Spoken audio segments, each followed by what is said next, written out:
Continuing with our series on essay, this video is going to talk about writing the middle part of the interpretative essay. Today we are selecting a topic and we'll try to write about it. So let's get on with it straight away. But before we do this, do not forget to subscribe and share this useful content. Okay, let's assume we are writing about a topic. True peace is not merely the absence of tension, but the presence of justice, which appeared in CSS Essay Paper 2025. For a moment, think about this statement. What does it say? And how to begin it? Basically, it says people often take a lazy definition of peace. They think the absence of protests or shouting is calm, and that's what they call peace. But it's much like a graveyard. So the absence of hue and cry doesn't mean peace. The presence of fairness and justice is the real thing. There may still exist tension or shouting, but justice tends to end it sooner or later. Now that we have decoded it, let's put it together. Silence in the absence of fairness and justice is fake peace. Societies may look calm on the surface, but in the absence of justice, there's always some tension brewing underneath, which will erupt sooner or later. So authoritarian governments or societies that suppress voice don't end tension. They merely bring fake peace. So this fake peace is useless, and we should rather have justice, though we may still have some shouting and unrest. But that's not unhealthy, because societies cry only when there's some hope of justice. Now that we have settled the direction, it's time to proceed with this historical anecdote.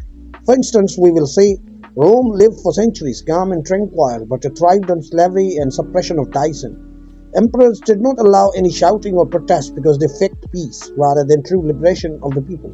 At the end, it faltered badly and fell apart.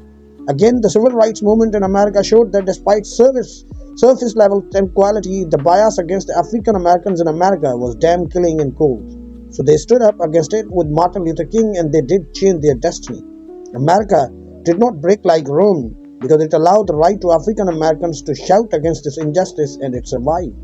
So this is our intro, and from here, writing the middle is a bit challenging but easily doable. Something that I call IRC works really well and aligns fully in developing the middle. IRC stands for Idea, Real Life, and Consequences. For example, you can write, in real societies, life doesn't go smoothly. There's bound to be injustice and unfair play in places against which people are likely to shout. So you don't crush them, you hear them and negotiate with them and try to end their grievances. But what if you start bulldozing them? Then you cannot expect your country to be peaceful. It will move towards bloody revolutions like France, or more recently like Bangladesh, Nepal, or Sri Lanka.